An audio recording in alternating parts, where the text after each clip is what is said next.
আমরা বলছিলাম আল্লাহ রাব্বুল আলামিন বলছেন কিয়ামতের দিন তার বান্দাকে জিজ্ঞাসা করবেন এবং বলবেন, তুমি যদি কোনো অসুস্থ ব্যক্তিকে দেখতে যাও তাহলে ওই অসুস্থ ব্যক্তির কাছে আমি মহান আল্লাহ আমাকে পাবে। অসুস্থ ব্যক্তিকে দেখতে যাওয়া, তার শুশ্রূষায় নিয়োজিত হতে পারা এক মহান কাজ। তারপরে আল্লাহ রাব্বুল আলামিন বলবেন, ইয়া ইবনা আদম ইসতাতআমতুকা ফালাম তুতইমনি, হে আদম সন্তান, আমি তোমাকে খাদ্য প্রদান করেছি, আমি তোমার রিজিকের ব্যবস্থা করেছি, ফালাম তুতইমনি, কিন্তু তুমি আমাকে খাওয়াওনি। তখন আদম সন্তান আশ্চর্য হয়ে জিজ্ঞাসা করবে, ইয়া রাব্বি কাইফা উতইমুকা ওয়া আনতা রাব্বুল আলামিন, হে আল্লাহ, হে আমার প্রতিপালক, তুমি তো রিজিক দাতা, তুমি তো আমার প্রতিপালনকারী, আমি কিভাবে তোমাকে খাওয়াবো? তখন আল্লাহ রাব্বুল আলামিন বলবেন, আমা আলিমতা আন্নাহু আবদি ফুলানুন ইসতাতআমাকা ফালাম তুতইমহু, তোমার কি মনে পড়ে না ওই যে একদিন তুমি বাসে সফর করছিলে, ওই যে একদিন তোমার বাড়িতে একজন ভিক্ষুক খাবার চাইতে এসেছিল, তুমি তাকে খাবার দাওনি, তুমি ওই ভিক্ষুককে এক সন্ধ্যার খাবার দাওনি, 2 টাকা তার হাতে তুলে দাওনি। আমা ইন্নাকা লাউ ইসতাতআমতাহু ফাওয়াজাদতা যালিকা ইনদি, তুমি যদি ওকে এক সন্ধ্যার খাবারের ব্যবস্থা করে দিতে, এক সন্ধ্যা খাওয়ার টাকা দিতে, ফাওয়াজাদতা যালিকা ইনদি, তাহলে তোমার সেই খাবার, তোমার সেই সাদকাটা, তোমার সেই 10টা টাকা, তোমার সেই 1 প্লেট খাদ্য আজকে কিয়ামতের দিন আমার সামনে পেতে। তারপর আল্লাহ রাব্বুল আলামিন জিজ্ঞাসা করবেন, ইয়া ইবনা আদম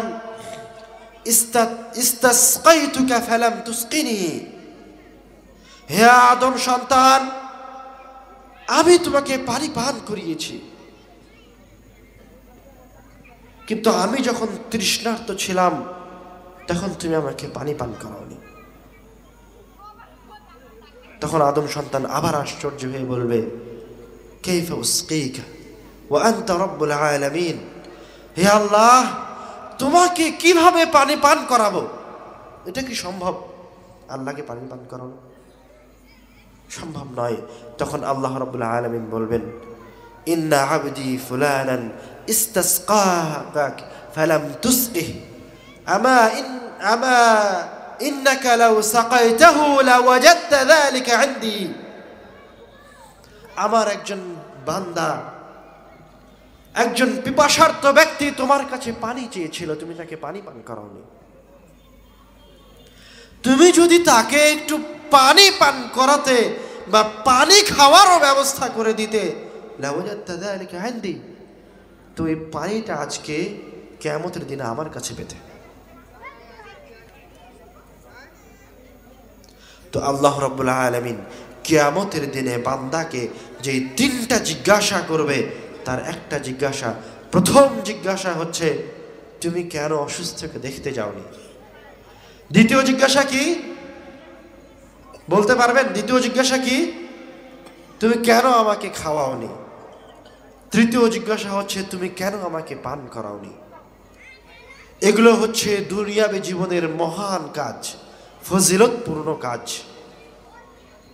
এগুলো যদি কেউ করে তাহলে আল্লাহ রাব্বুল আলামিন এগুলোর বিনিময়, এগুলো ওইভাবে আল্লাহ রাব্বুল আলামিন তার নিকটে সংরক্ষণ করবেন কিয়ামতের দিন তাকে দেওয়ার জন্য। দান সাদকা করলে অর্থ সম্পদ কমে যায় না, দান সাদকা করলে আল্লাহ রাব্বুল আলামিন সম্পদকে বাড়িয়ে দেয়। আল্লাহ রাব্বুল আলামিন কুরআনুল কারীমে বলছেন, ওয়াসারিউ ইলা মাগফিরাতিন মির রাব্বিকুম ওয়া জান্নাতিন আরদুহা আস-সামাওয়াতু ওয়াল আরদু উইদ্দাত লিল মুত্তাকিন। আল্লাহ রাব্বুল আলামিন বলছেন, এক শ্রেণীর মুত্তাকিদের জন্য, ঈমানদারদের জন্য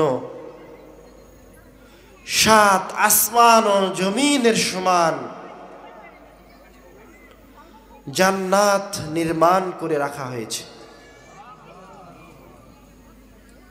এক শ্রেণীর মুত্তাকিদের জন্য।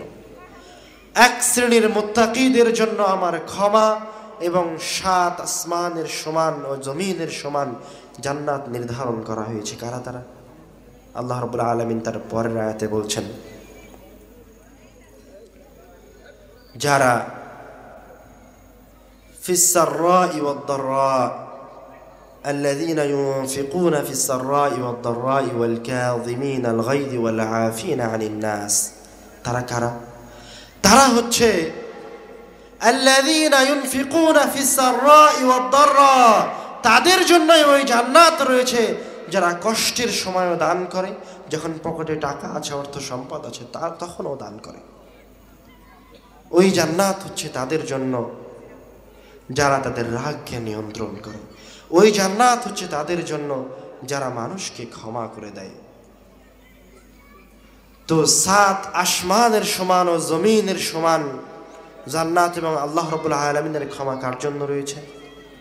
যারা সদা সর্বদা আল্লাহ রাব্বুল আলামিনের পথে দান সাদকা করে। শুধু দান করে জান্নাত কিনে নেওয়া সম্ভব? আল্লাহ রাব্বুল আলামিন দানের মালিকানা দিয়ে দিচ্ছে। আমরা এবার আরেকটা হাদিসে আসি, যেই জায়গায় রাসূল সাল্লাল্লাহু আলাইহি ওয়াসাল্লাম বলছেন যে তুমি দান করো, তোমার সম্পদ কমবে না। আল্লাহ রাব্বুল আলামিন হাদিসে কুদসিতে বলছেন, আনফিক উনফিক আলাইকা, তুমি দান করো, তুমি টাকা ব্যয় করো, আমি তোমার টাকার ব্যবস্থা করে দেব। রাসূল সাল্লাল্লাহু আলাইহি ওয়াসাল্লাম বলছেন, সাদাকা সম্পদকে কমায় না। কিভাবে? আপনি যখন সাদকা করবেন তখন আল্লাহ রাব্বুল আলামিন আপনি যে টাকাটা দান করেছেন সেটা কোনো না কোনোভাবে আল্লাহ রাব্বুল আলামিন আপনাকে আবার দিয়ে দিবেন। তার একটা ঘটনা রাসূল সাল্লাল্লাহু আলাইহি ওয়াসাল্লাম বলেছেন, যেটা সহিহ মুসলিমে বর্ণনা হয়েছে। রাসূল সাল্লাল্লাহু আলাইহি ওয়াসাল্লাম বলছেন, কানা রাজুলুন ফি ফিফলাতিন মিনাল আরদ, একদা একজন ব্যক্তি মরুভূমিতে সফরে বের হয়েছে। فسمع صوتا في السحاب اسقي حديقة فلان, ওই মরুভূমিতে সফর করা ব্যক্তি মেঘ থেকে একটা আওয়াজ পেল, ইসকি হাদিকাতা ফুলান, অমুক ব্যক্তির বাগানে পানি প্রদান করো। ফাতানাহা যালিকা সাহাব, তখন মেঘটি একদিকে যেতে থাকলো। যেতে যেতে এক জায়গায় গিয়ে বৃষ্টি বর্ষণ করতে লাগলো। ফাইদা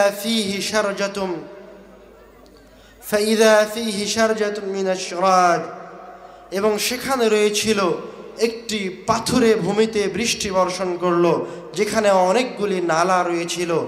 সেই পানিগুলি একটি নালায় এসে জমা হলো।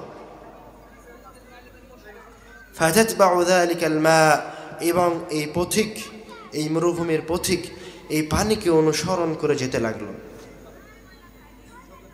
যেতে যেতে পানি যেই দিকে যায় সেও ওই দিকে যায়।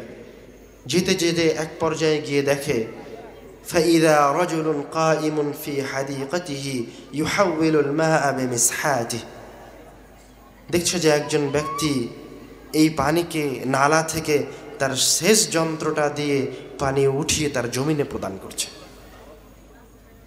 এবারকার ওই ব্যক্তি ওই লোককে জিজ্ঞাসা করছে, ইয়া আব্দুল্লাহ মা ইসমাক, হে আল্লাহর বান্দা তোমার নাম কি? তখন ওই লোক উত্তরে বলছে,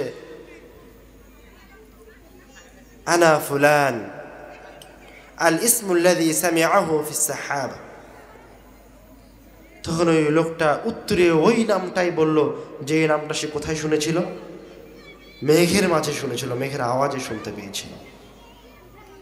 এবারকার লোকটা পাল্টা জিজ্ঞাসা করবে, লিমা তাসআলু আন ইসমি, কেন তুমি আমাকে আমার নাম সম্পর্কে জিজ্ঞাসা করছো?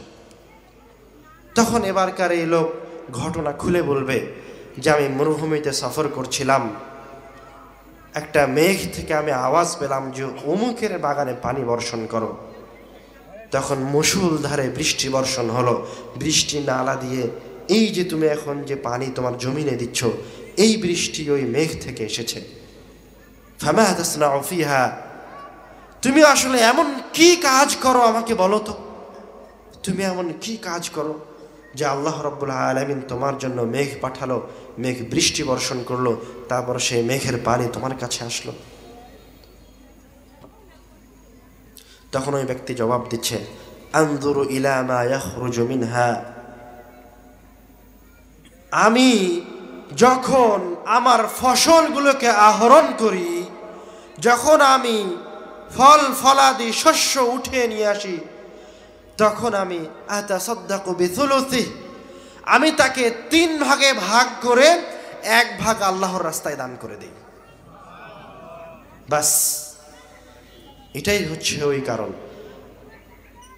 আপনি কি আমার কথা বুঝতে পারছেন আমি কি বোঝানোর জন্য এই কথা বললাম? সে কিন্তু দান করেছে এক সময়, কিন্তু আল্লাহ রাব্বুল আলামিন তার অর্থ সম্পদ কিন্তু কমে যায়নি। এই যে আপনি টাকা বের করে রাখলেন, এই যে রাখলেন, আপনার পকেট তো খালি হয়ে গেছে।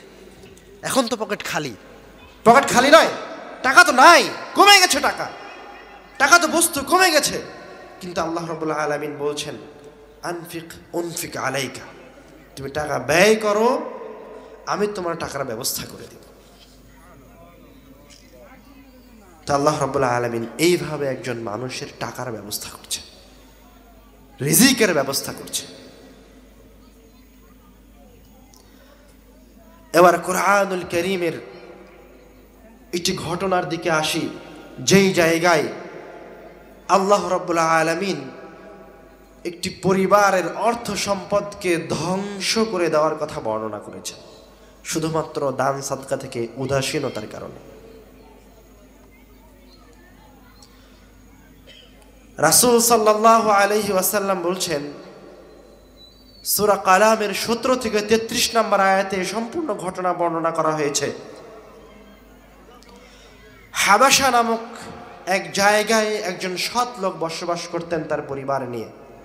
তার একটা বাগান ছিল, যেখান থেকে যখনও তিনি ফল আহরণ করতেন, ওই এলাকার মিসকিনেরা, আশেপাশের মিসকিনেরা, সাইলেরা এসে জমা হতো। তখন তিনি ফল শস্য সংগ্রহ করে তার মাঝে থেকে একটা অংশ মিসকিনদেরকে দিয়ে দিতেন। তো তার সন্তানরা এটার চরম বিরোধিতা করত।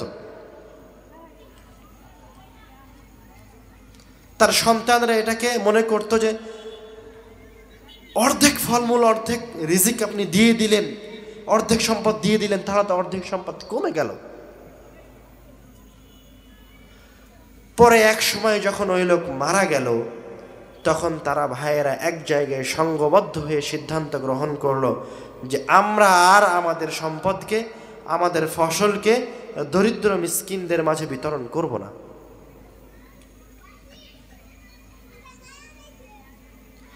যখন তারা এই সিদ্ধান্ত গ্রহণ করলো এবং সিদ্ধান্ত গ্রহণ করে সবাই সবার বাড়িতে ঘুমাতে গেল, তখন আল্লাহ রাব্বুল আলামিনের পক্ষ থেকে তাদের ওই শস্য ক্ষেত্রে গজব নাজিল হলো। ফাসবাহাত কাসরিম, এমন গজব নাজিল হলো, এমন ঝড় তুফান হয়ে গেল যে তাদের যা ফল ফলাদি শস্য ছিল সব পুড়ে ছারখার হয়ে গেল। এবার ওরা যখন সকালে ঘুম থেকে উঠলো, একদম ভোরে সকালে ঘুম থেকে উঠেছে, যেন কোনো ফকির না আসতে পারে, আগে আগে তাদের বাগানে গিয়ে ফল সংগ্রহ করবে।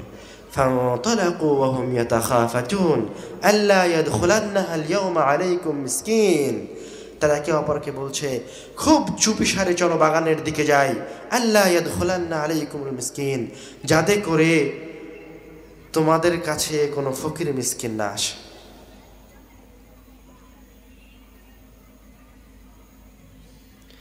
তারপর যখন তারা বাগানে গিয়ে পৌঁছলো, এবার তো বাগান আর নাই, শেষ।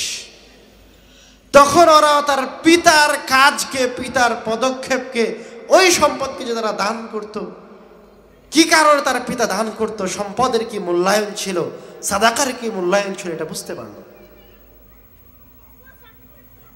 তারা বলল ইন্না কুন্না মিনাদ দাল্লিন, তারা বলল বাল নাহনু মাহরুমুন, আমরা পথভ্রষ্ট হয়েছি। বাল নাহনু মাহরুমুন, আমরা মাহরুম হয়েছি। আমাদের কাছ থেকে কি করা হয়েছে? রিজিককে উঠিয়ে নেওয়া হয়েছে। কি কারণে উঠিয়ে নেওয়া হয়েছে? ও মানুষের হককে উঠিয়ে নিয়েছে। তাই আপনার সম্পদে, আপনার অর্থে আরেকজনের হক রয়েছে, আপনি দান করতে বাধ্য। যদি দান না করেন, আল্লাহ রাব্বুল আলামিন কোনো না কোনোভাবে আপনার এই সম্পদ থেকে বের করে নেবে। আর যদি দান করেন, তাহলে আল্লাহ রাব্বুল আলামিন কোনো না কোনোভাবে আপনার সম্পদকে পূর্ণ করে দিবে। শুধু পূর্ণ করবে নাই, আল্লাহ রাব্বুল আলামিন আপনার সম্পদকে বাড়াতে থাকবে, বৃদ্ধি করতে থাকবে। আল্লাহ রাব্বুল আলামিন বলছেন, মাসালুল লাযীনা ইউনফিকুনা আমওয়ালাহুম কামাসালি হাববাতিন আমবাতাত সাবআ সানাবিল ফি কুল্লি সুমবুলাতিন মিআতু হাব্বা, যারা দান করে তাদের উদাহরণ হচ্ছে ওই শস্যর মতো। মনে করেন আপনি একটি শস্য দানা দান করেছেন, তো যখন আপনি একটা শস্য দানা দান করেছেন, তখন আপনার ইখলাসের উপর নির্ভর করে আল্লাহ রাব্বুল আলামিন আপনার ওই একটা শস্য দানাকে প্রথমে 7টি শস্য দানায় পরিপূর্ণ করেছেন।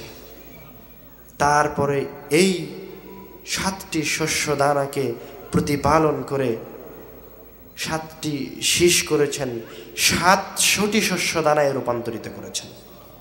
এই কথা আল্লাহ রাব্বুল আলামিন কোরআনুল কারীমে উদাহরণ দিয়ে বোঝাচ্ছেন যে তোমার দানের উদাহরণ হচ্ছে এরকম। তুমি যদি ইখলাসের সাথে 1 টাকা দান করো, তাহলে এই টাকাকে আল্লাহ রাব্বুল আলামিন তোমার ইখলাসের উপর নির্ভর করে 7 গুণ বৃদ্ধি করে দেবেন। 7 গুণ থেকে তোমার এই টাকাকে 700 গুণ পর্যন্ত বৃদ্ধি করে দেবেন। আল্লাহ চাইলে তোমার এই সম্পদকে এর চেয়েও বেশি বাড়িয়ে দিতে পারে।